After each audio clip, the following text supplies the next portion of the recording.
Alhamdulillahi Rabbil Alamin Allazi la ilaha illa huwa yuhyi wa yumitu wa huwa ala kulli syai'in qadir. Ashhadu an la ilaha illallah wahdahu la syarika lah syahadatan tunji qailaha min azabin azim. Wa asyhadu anna Muhammadan abduhu wa rasuluhu la nabiyya ba'da. Allahumma shalli ala Muhammadin wa ala alihi wa sahbihi ajma'in wa man tabi'ahum bi ihsanin ila yaumiddin. Amma ba'du fa ya ibadallah, usikum wa iyaya bi taqwallah faqad fazal muttaqun. Wa husukum ala ta'atillahi wa ta'ati rasulih fi kulli waqtin la'allakum turhamun.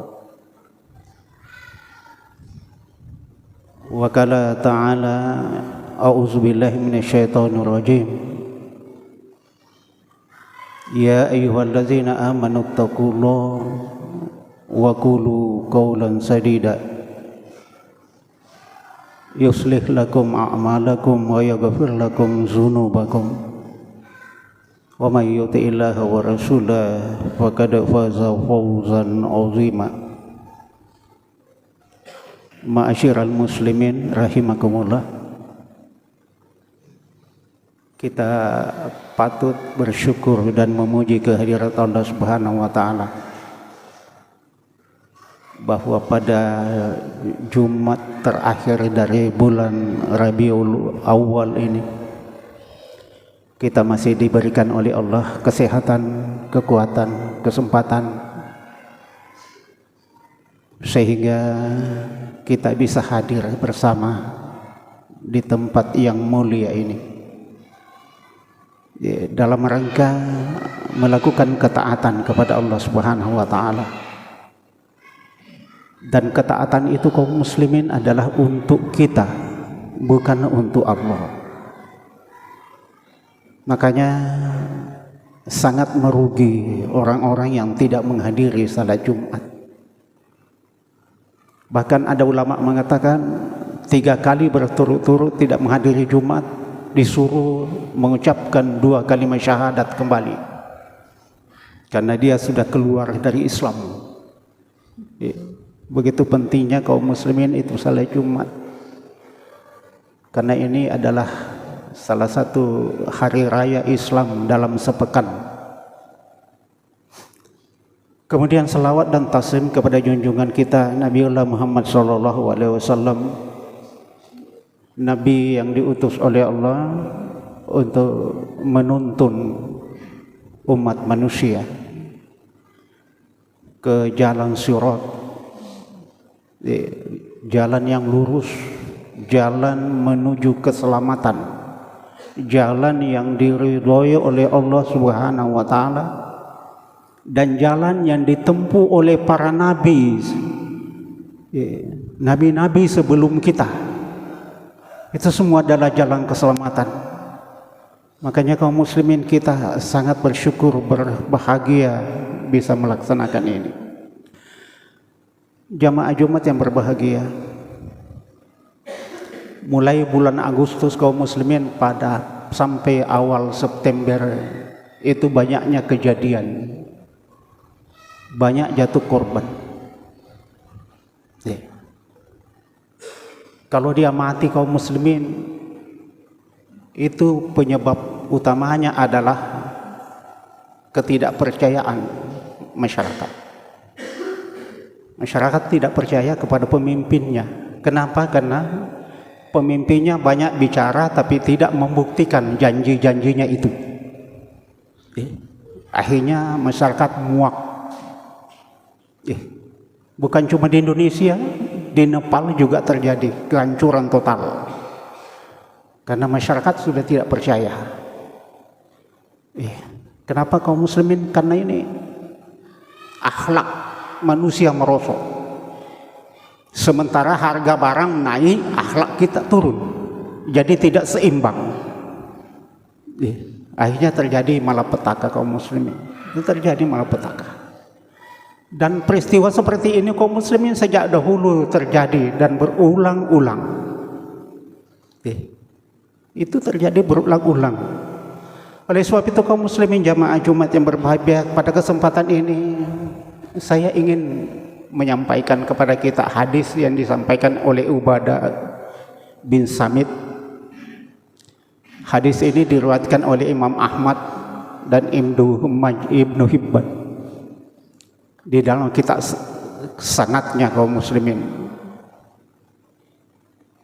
Ubadah bin Samit mengatakan, anna Rasulullah sallallahu alaihi wasallam qol, bahwasanya Nabi sallallahu alaihi wasallam bersabda, adminu li sittan min anfusikum adman lakumul jannah. Beri aku jaminan 6 hal, dan saya akan pegang teguh itu yang 6 hal, dan saya akan jamin kamu masuk surga. Di dunia kamu dipuji oleh orang, di akhirat kamu akan masuk surga. Kalau kita memberi jaminan kepada Rasulullah 6 hal, maka Nabi memberi jaminan kepada umatnya surga dan ketenangan hidup di dunia. Apa itu kaum muslimin? Ya, pertama, usduku iza haddastum. Kalau kalian berbicara, kalau kalian berucap, maka berbicaralah yang benar. Berbicara yang benar. Jangan berbicara dusta. Karena sebaik-baik orang kaum muslim kalau didustai itu sakit hatinya. Jangankan orang lain, orang dekat kita kalau didustai sakit hatinya. Istri didustai sakit hatinya, anak didustai sakit hatinya, dan dia tidak percaya kepada suaminya. Anak tidak percaya kepada bapaknya. Kenapa? Karena didustai. Makanya Nabi berpesan, kalau bicara yang benar, bicara yang jujur, bicara apa adanya, sampaikan saja. Walaupun pahit, tapi memang begitu keadaannya, disampaikan saja. Itu yang lebih baik, lebih selamat. Betapa banyak orang kaum muslimin hubungannya retak gara-gara didustai. Kita biasa mendustai orang. Makanya kaum muslimin, di ayat mukaddimah juga saya tadi baca bahwa perbaikilah ucapanmu. Ya ayyuhallazina amanu taqullaha wa qulu qawlan sadida. Hai orang-orang yang beriman, bertakwalah kepada Allah. Di mana saja kita harus bertakwa.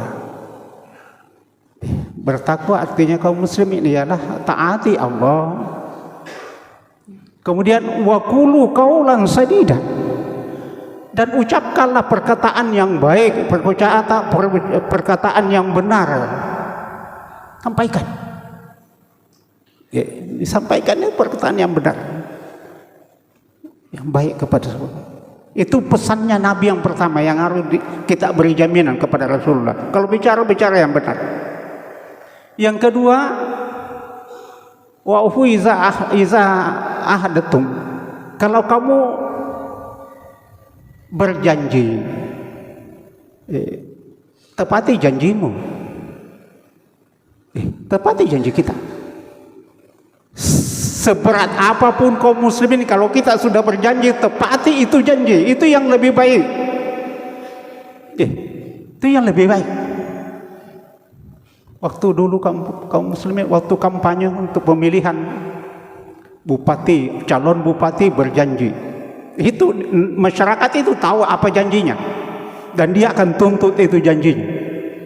Calon gubernur berjanji, calon presiden berjanji, semua berjanji. Bahkan calon anggota dewan berjanji, kalau saya terpilih saya melakukan ini. Nah sekarang kita tunggu itu janji. Karena itu salah satu indikator orang beriman menepati janjinya apabila dia berjanji. Ada buku yang pernah saya baca kaum muslimin di Minhajul Qasidin. Ada 2 orang dari Bani Israel, karena sangat terdesak kebutuhannya, pergi kepada salah seorang sahabatnya di seberang sungai, meminjam uang. Sahabatnya itu mengatakan, apa jaminanmu? Dia mengatakan, jaminanku adalah Allah. Siapa saksi? Saksiku adalah Allah Subhanahu wa ta'ala. Kalau begitu saya pinjamkan kamu uang, karena yang kamu pertaruhkan sebagai jaminan adalah Allah, dan jadi saksi adalah Allah. Saya kasih kamu. Maka disepakatilah tanggal berapa kau kembalikan itu uang. Disepakati tanggal kembalinya itu uang. Nah, waktu hari H kembali uang itu kaum muslimin. Sejak pagi orang itu duduk di pinggir sungai menanti alat transport ke seberang, tapi tidak ada yang lewat. Nah, janjinya harus ditepati. Sementara yang di seberang sana menunggu juga. Nah, di mana nah belum datang-datang. Nah, hari ini dia berjanji kembalikan itu utang. Akhirnya kaum muslimin terlintas pikirannya.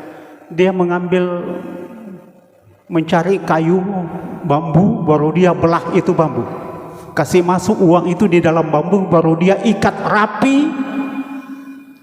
Kemudian dia mengatakan, ya Allah, waktu saya meminjam uang itu, engkau kujadikan jaminan dan engkau kujadikan saksi. Sampaikan ya Allah uang ini kepada pemiliknya di seberang, karena saya tidak bisa menyeberang, tidak ada alat angkut ke seberang. Dia buang itu bambu, hanyut terbawa arus. Yang di sebelah juga karena sudah capek menunggu, karena sudah hampir maghrib, nah tidak datang-datang. Tapi dia melihat sepotong bambu, dia bilang, daripada pulang ke rumah sia-sia, lebih baik ku ambil bambu itu, siapa tahu ada manfaatnya. Dia ambil itu bambu, bawa ke rumahnya. Berapa hari di rumahnya kaum muslimin, tidak tahu mau diapa itu bambu, dia belah. Ternyata dia dapati uang di bambu itu dengan sepucuk surat kecil, tulisan bahwa, wahai sahabatku, saya tidak dapat mendapatkan alat angkut ke seberang. Nah, janjiku harus kutepati, maka ku simpan ini di dalam bambu dan ku pesankan kepada yang ku jadikan jaminan kepada Allah Subhanahu untuk menyampaikan ini uang kepadamu. Dia bilang, masya Allah, subhanallah, maha kuasa engkau ya Allah. Ya, begitu dia tepati janjinya kaum muslimin, dan dia menjadikan Allah sebagai jaminan. Nah, ini kaum muslimin, kadang-kadang kita umat Islam dalam kehidupan kita kurang yang menepati janjinya. Sudah batas waktu janjinya harus dipenuhi, ternyata tidak mau lewat di jalan situ, cari jalan lain. Karena tidak bisa. Ini kaum muslimin. Oleh sebab itu kaum muslimin, Nabi berpesan kepada kita, kalau berjanji tepati janji kita seberat apapun. Pertaruhkan jiwa kita untuk menepati janji, karena itu jalan keselamatan, mendapatkan jaminan surga. Tepati itu janji kaum muslim. Janji kepada anak, kepada istri dan seterusnya. Yang ketiga kata Rasulullah, wa'addu iza tumintum. Laksanakan amanah kalau diberi amanah.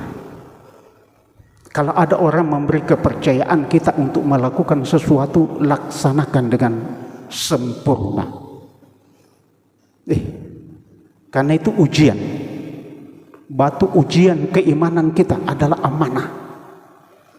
Itulah sebabnya kaum muslimin di dalam kehidupan, kalau kita dikasih amanah dan kita mampu terima itu amanah, karena itu adalah ujian keimanan kita. Orang beriman itu adalah orang yang menerima amanah. Tapi dipesankan kepada pemberi amanah 2 hal. Jangan memberi amanah kepada orang yang mau sekali. Jangan. Mau sekali dia, jangan dikasih karena merusak itu. Atau orang sama sekali tidak mau dikasih amanah, jangan dikasih karena dia tidak akan laksanakan. Tapi kasihlah amanah kepada orang yang tidak terlalu menolak dan juga tidak terlalu menginginkan. Itu orang jujur, itu kasih dia. Dia kasih. Tapi kalau mau sekali jangan. Ada kepala kantor di Sinjai sini, tapi orangnya sudah pindah. Pernah kasih tahu saya, Pak Ustaz, biasa itu di rumah ada orang pegawai mulai pulang kantor duduk di depan rumah dekat pintu sampai malam karena minta jabatan. Saya bilang, Pak, jangan dikasih jabatan orang seperti itu Pak, jangan, merusak itu. Mau sekali minta jabatan. Nah itu kaum muslimin, ada orang seperti itu. Maka kaum muslimin, para sahabat sudah memberi pelajaran kepada kita yang sangat berharga. Sangat berharga. Ketika Rasulullah SAW meninggal, makanya Rasul itu terlambat dikuburkan. Hari Senin meninggal, hari Rabu baru dikubur. Kenapa? Karena belum ada penggantinya. Sedangkan penggantinya baku tunjuk-tunjuk. Umar ditunjuk, Umar mengatakan saya tidak mau, Abu Bakar yang harus jadi penggantinya. Dia lebih senior, lebih dulu masuk Islam daripada saya. Umar mengatakan harus Utsman. Kenapa Utsman? Utsman itu mertuanya Nabi.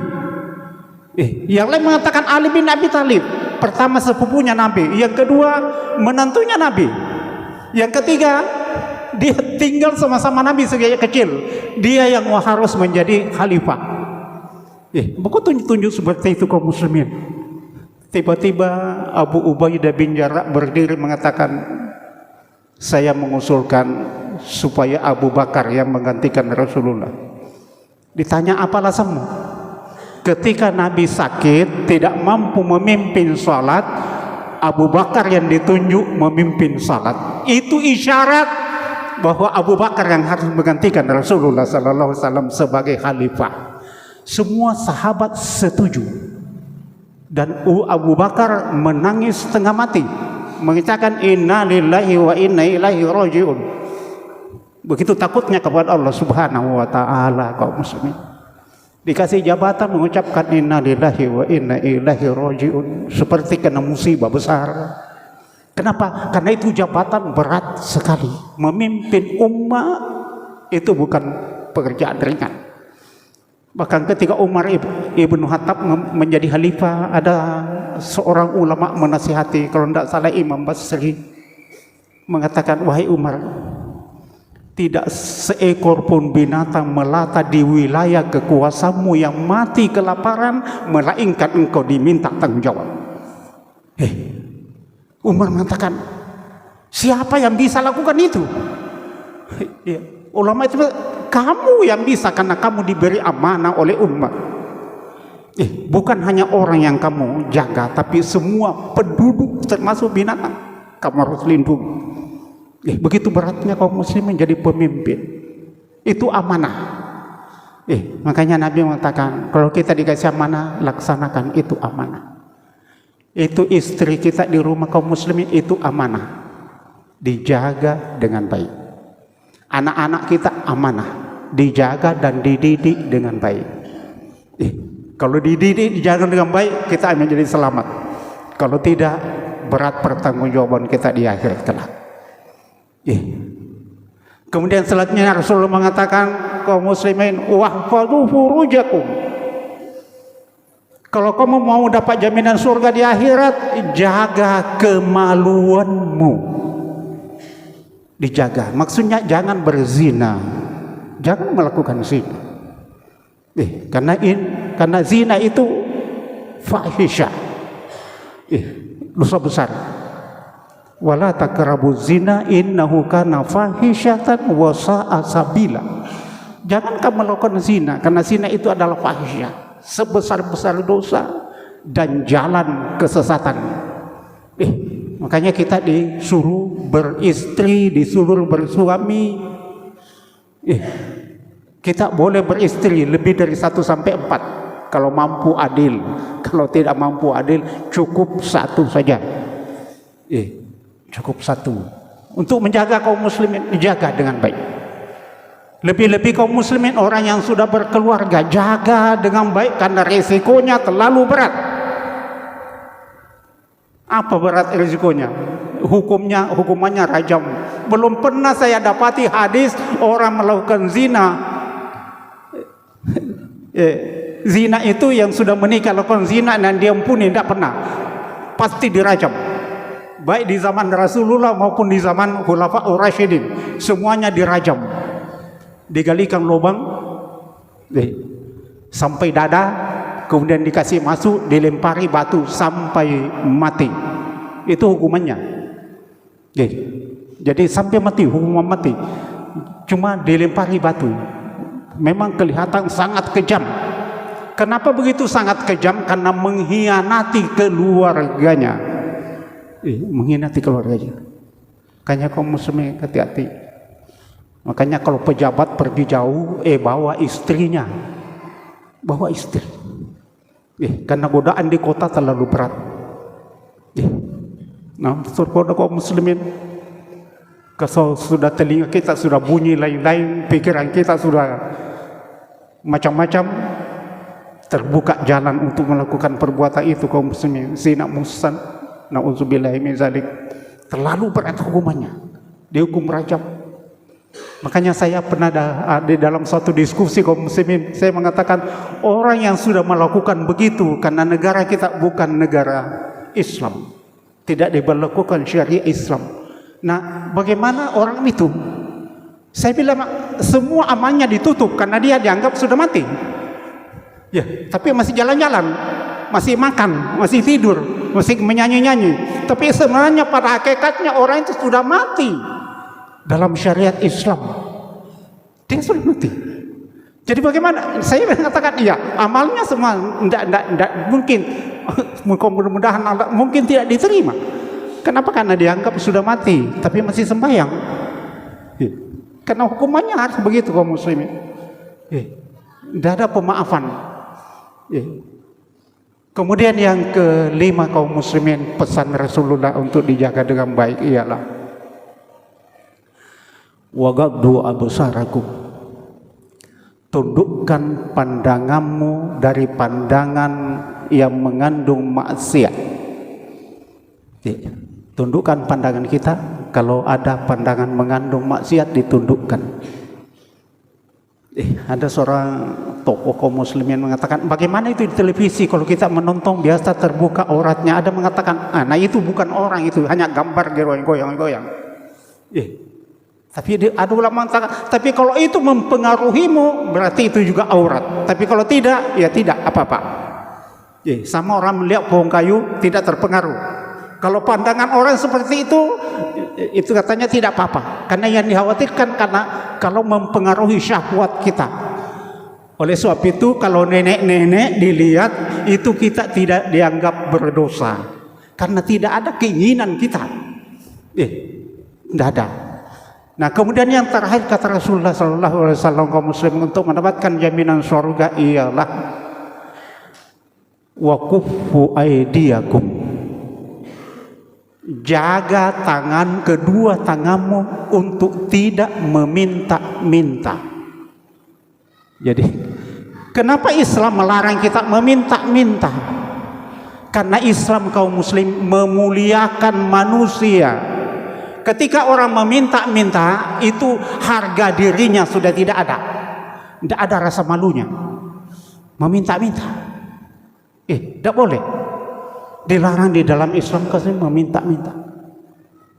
Kalau meminta-minta kepada Allah Subhanahu wa Ta'ala. Itu juga rahasianya, karena kita dilarang minta-minta. Itu hakikatnya ialah umat Islam disuruh bekerja keras. Sebaik-baik rezeki hasil usaha kita sendiri, hasil keringat kita, itu rezeki yang diberkati oleh Allah Subhanahu wa Ta'ala. Itu rezeki kaum muslimin. Makanya coba lihat, biasa peminta-minta kaum muslimin banyak sekali uangnya tapi tidak ada berkahnya. Tidak tahu juga apa nak beli, habis, tidak ada berkahnya. Tidak ada berkahnya kaum muslimin. Jadi Ini pesannya Rasulullah, pesan moral Rasulullah SAW kepada umatnya. Kalau itu dilakukan, dipegang teguh, Nabi memberikan umatnya itu jaminan surga dan kebahagiaan hidup di dunia ini. Moga-moga kaum muslimin kita semuanya di sini yang ada di dalam masjid ini, kita bisa berusaha memenuhi 6 hal itu. Berusahalah penuhi kaum muslimin. Kalau bicara dia yang jujur, bicara yang benar, jangan dusta. Kalau berjanji, tepati janji kita kaum muslimin. Tepati janji kita. Kalau memang tidak mampu kita tepati, pergi kepada orang yang kita berjanji itu, sampaikan, maaf, hari ini saya datang tapi belum bisa. Nah, barangkali bulan depan. Ya, itu bagus. Moga-moga jangan sudah memberi maaf kepada kita. Kemudian yang ketiga, kaum muslimin ini kalau diberi amanah, laksanakan itu amanah dengan baik. Yang ketiga kaum muslim, yang keempat kaum muslimin jaga kemaluan kita. Pelihara dengan baik dari kesuciannya, hindari perbuatan zina. Yang kelima kaum muslimin ialah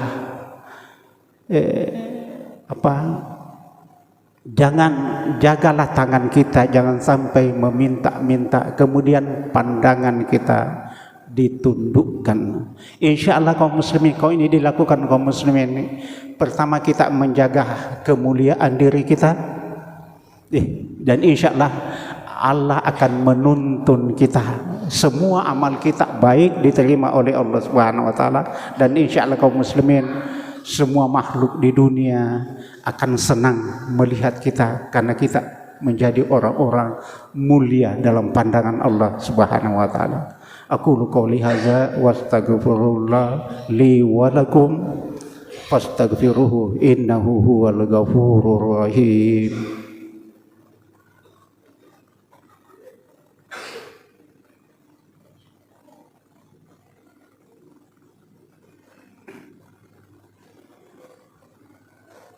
Innal hamdalillah